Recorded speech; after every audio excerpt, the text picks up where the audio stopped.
Let's get a nice little group. I kind of want to start off by doing a quick picture too, if that's all right with you guys. So come on in, I'm going to start a prayer here pretty soon. I'm going to say a couple things. We got some other people that are going to come up here and speak, and we got a musician that's going to come up here to give a little rap about the alt left. I'm pretty excited about. I see you guys got your flags out here today. That's awesome. Hold on, give me a second here.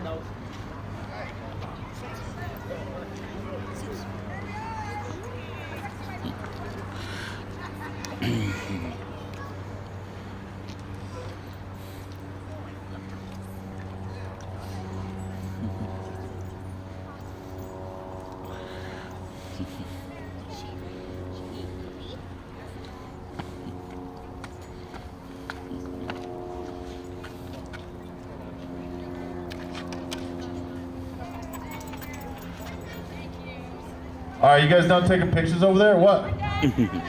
Come on, get on up. Get over here.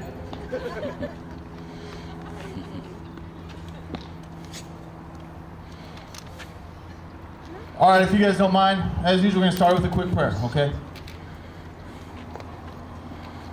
God, I would just like to thank you for having this opportunity, this right, this privilege to be here in Salem today, in Oregon on the West Coast.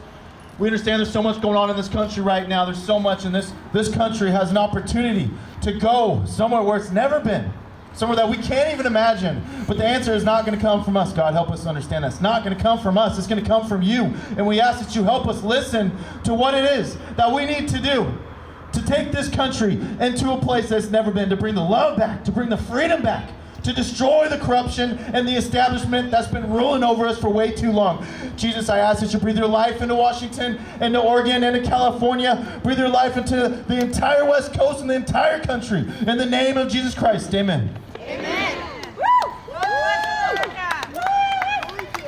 Yes, God bless America. I think apparently that's starting to be a little bit offensive. So we've had a lot of people say, let me give you a quick story before I start my speech. The whole thing about the flags, what happened was we had a group of civilians, citizens, who were going to basically hold American flags. Hold American flags on the overpass. And I'm kind of sensitive about this because that's how, a lot of you people already know this, but that's how I started, okay? I didn't know what to do. I had no idea what to do. So I just grabbed a flag and I just went walking the streets with my kids all by myself. Like, for the longest time, that's all I did because that's all I knew what to do, you know? Like, I was trying to make videos and stuff, but I would get like 2 views, you know? And so I'm kind of like, I'm a little sensitive about this. So they called me up and said, you know, we're getting threats. She was stressed out. She didn't know what to do. You know, she kept rescheduling. All those people were making threats saying that it's offensive. It's offensive to the Indian school, this and that, even though they have like 40 American flags on campus. It's ridiculous, okay? And so we decided to go ahead and we'll bring Patriot Parenthood. It was about a week ago, and so we're just going to go down there, you know, hold flags. Nothing too big, you know, not a big deal. Actually, a bunch of people went out there yesterday and held flags. You know, God bless them, good for them. No, they weren't harassed by anybody or anything. That's the thing we have to understand is 99% of the threats that you hear about, okay, whether it's from within here or outside Antifa, it's all fake. It's all fake. They're just trying to make you guys, they're trying to put fear into your hearts to control you, okay? And I'm so sick of it, and I am done with it. And it is all over the place. It's from the top, it's from the bottom, it's everywhere, okay? Tons of threats all the time. And that's part of the game. A lot of these things that we have to deal with, it's all mental, okay? I don't know if you guys saw the video. Antifa's starting to learn. I don't want to talk about them too much because we almost got them taken care of, but Antifa's starting to learn they can't be violent towards us. I don't know if you guys saw last week we're in Portland, and we were literally, Tiny was literally just dancing amongst them because there's not a damn thing they can do to us. All they can do now is have their cowbells and they're yelling and they're screaming because they realize when they're violent against us, as long as we're not violent, and when they're violent against us, they get destroyed by the left, by the right, by the media, by the politicians who buddy up with them, destroy them, okay? So we gotta understand, all they have now is threats, okay? And the last thing we're gonna do is bow down to what it is that they want, or other people. There's several people said they're gonna show up here today and come and hurt a bunch of people, this and that. It's all talk, okay? You guys understand what I'm saying? You guys get that? So we gotta keep doing what we're doing, and we don't let fear, okay, control us. Okay, so now with that said, I just wanna thank all of you guys for coming out here today, okay? All of you for coming out here to celebrate love, God, freedom, the flag, all these things that these people are trying to tear out of this country.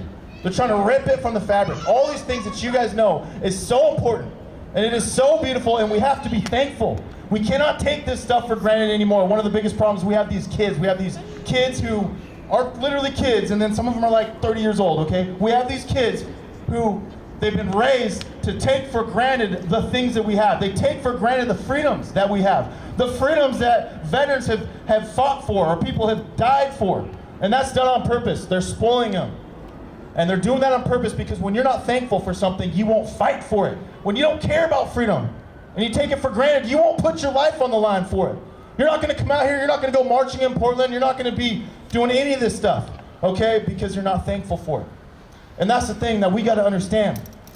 We have to continue to spread the word about freedom. We have to continue to talk to the youth. We have to continue to let them know how important it is, how lucky they actually are that we get to do stuff like this. That I can come out here and I can say, Nancy Pelosi is the most disgusting, fakest politician in the entire world. She is so corrupt, and she can't do a damn thing about it. She can't come down here and put me in chains and lock me away. I can talk all the smack I want about her, and it's so beautiful, and I love it. Seriously, like, it is funny, but think about it. Think about how huge that is, okay? Even the fact that people can... I got invited to a November 4th rally. It's an anti-Trump rally. They want me to speak. I'm like, this has got to be a setup. Like, I don't understand. But seriously, even that, the fact that they can have a rally and they can speak out against our president, okay? Whether you love him or hate him, it's a beautiful thing. And we have to be thankful for the things that we have. Here's the thing that we got to understand. The reason why they want you guys to take this stuff for granted, okay? Because you have so many things that people want to take from you. They want to take from you. It's a spiritual warfare. It's worldly too. But they want to take your freedoms. They can't take it. You have to give it to them. That's why they don't want you to be thankful. They want you to say, this is too hard. This is too rough. I'm done. Put me in chains. I'm done. I'm gonna bend a knee. Go ahead. I'm not gonna go out anymore. I'm not gonna fight for freedom. I'm gonna keep my mouth shut because it's too stressful. It's too hard. There's too many people around me. There's too much drama. There's too much name calling. All this stuff. They're trying to do that so you bend the knee. So you just go home. Stay silent. Here's what they want from me. I've said this before. They want you to be a robot. They want you to wake up. Just eat your breakfast, go to work, come home, watch TV, and you keep your mouth shut. You don't ever speak out against the establishment. You don't ever speak out against the corruption. You don't ever speak out about all these horrible things that's going on in our country, especially on the West Coast. I am sick and tired of the brainwashing and the lies. The deception is running this West Coast, and it's at a cultural level, and I'm sick of it. And here's the thing. Here's the thing about spiritual battles. It's a good thing and it's a bad thing. All of it's fake, none of it's real, because the only thing, spiritual world, the only impact it has over you is it tries to impact your free will. It tries to convince you to give up. It tries to convince you to quit. It does everything it can to convince you that there's no point, there is no purpose, it is too hard, and it's too rough, so you just keep your mouth shut, go home, go to bed, don't you ever wake up again, okay? Now I'm gonna tell you guys a quick story. Okay, I want to talk about this. One of the reasons why a lot of atheists appreciate what I do, even though, you know, I'm an open, I believe in Jesus, I follow God, is because there's a lot of things that I talk about, whether you believe Jesus was the Son of God or not, there's a lot of wisdom behind some of the things that he preached. There's a lot of wisdom, no matter what you believe about him. And there's so much going on right now, and it's so easy to be discouraged, not just in this movement, but just in life in general. Okay, so I'm gonna tell you a quick story. This is what I do. This is what I always go back to whenever I'm going through things. Whenever I get distracted, whenever I'm having a hard time in my life, okay, I always think about Peter. They wake up in the boat, right? They wake up and they just see some dude walking on water out in the middle of the night. Okay, obviously that's Jesus, and he's really confused. Jesus says, you know, come and walk to me. Okay, so he has a goal in his mind, right? He has a goal. He sees Jesus out in the water. Okay, and he's going to walk towards him. He's going to walk towards something good, towards something beautiful. We're talking about love. We're talking about peace. We're talking about truth. We're talking about all these things. He's going to walk to, and he's literally walking on water, okay, which I'm here to tell you, whether you believe it or not, if you're focused on something good, okay, you see something good, you're focused, you go to it, I guarantee you can move mountains. You can walk on water. You can do some of those amazing miracles in the world if you keep your focus on that. But here's what happens, okay? Here's the spiritual warfare that we're dealing with, the mental aspect of it. All of a sudden the storm comes barging in, like all of you know, the huge waves, the wind, all that stuff, and his focus goes from here to his goal, whatever that may be.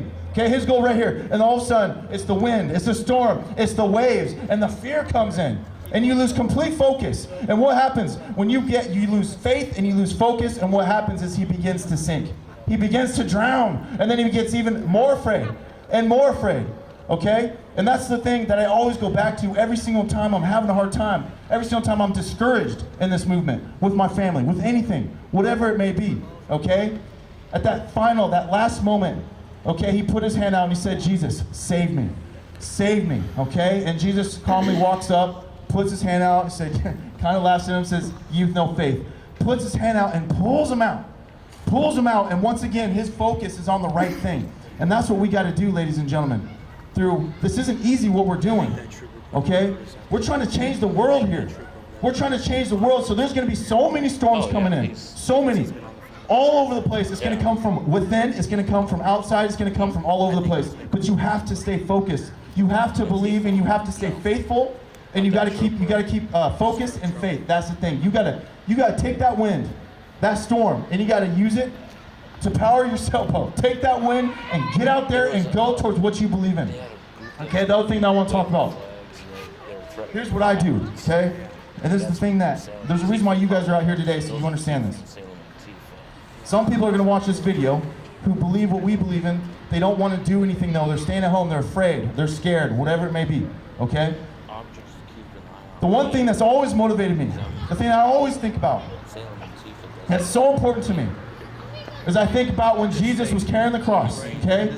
I'm telling you, it doesn't matter if he's a man, whatever you believe, okay? You think about this man, this innocent man, carrying the cross in front of the mob, and the mob just yelling at him, screaming at him, throwing stuff at him, spitting on him, treating him like trash because of the mob mentality. This innocent man who didn't do a damn thing, just walking, carrying the cross, bleeding and in pain, okay? And what you have to understand is the majority of the crowd were just going along with it, just yelling at him and screaming at him, and that's the easy thing to do, right? That's the easy thing to do. Just go with the mob, go with the mob. It's the brainwashing, okay? But there's people in the crowd who believe differently from the rest. They believe he's an innocent man. They believe he's a good man. They may not know that what he is spiritually, but they believe he's a good man. But a lot of them keep their mouths shut. A lot of them, even his own disciple said he didn't even know who he was. Okay, 3 times he said that. Except for one man. This is what motivates me, guys. This is what drives me. There's one man in that whole crowd, regardless of what the crowd is doing, regardless of the consequences, Jesus fell to the ground, bloody, crying, in so much pain. And one man took a cup of water and went up to him and gave him that water in front of everybody.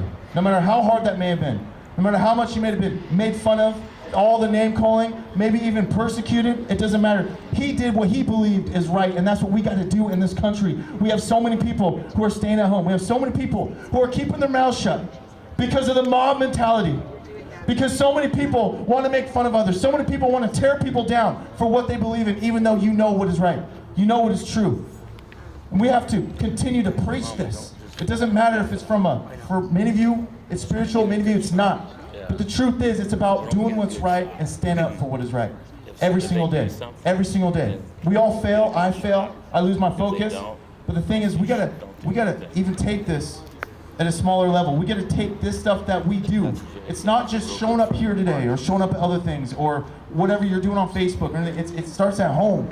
It starts with your coworkers, your family. It starts with just walking down the street. You can be in Safeway, just being nice to one another. Just treating each other with kindness, with love, just smiling to a random stranger, okay? And being good to one another. That stuff does not stop there. It goes from one person to the next, okay? I'm here to tell you, I'm gonna finish up here, but here's one thing that, I say this all the time, but it's so important, okay? Love and hatred, they're both contagious, both of them. So when you live your life out of love, you go from spot to spot, you do something to somebody and you act out of love. It doesn't matter if it's an enemy, it doesn't matter if it's a friend. That love does not just stop there. It impacts that person and it goes from one person to the next, and you are helping change this world to become a better place. But that's the difference between, we have these other people who are hateful and they go from one person to the next being hateful, and they're doing everything they can to make this world a dark place, to bring it down. That's why you guys got to go out. When you leave here today, I'm sure you already doing, when you go out there today, every single person you talk to, every opportunity you have, you act out of kindness, you act out of love, okay? You promote freedom and you do everything you can to make this country a better place. Ladies and gentlemen, I appreciate you guys so much for coming out here today. That means so much. I know that there's a lot of stuff going on right here, and it's been a rough few weeks to say the least. We're gonna have a couple of people up here speak. I will have an open mic, and then we're gonna do a semi-short march, and then we'll call it a day. Also, we got an artist that's gonna perform today. Okay, it's a little bit edgy. I'm kind of excited about that. Hey, Mark Callahan, can you get up here? You ready? All right, we're gonna Mark say a couple words. We're gonna get Tiny up here, Catherine, Pam, some other people. Right. Okay, and anybody else. Here you go. Hey, let's hear it from Mark.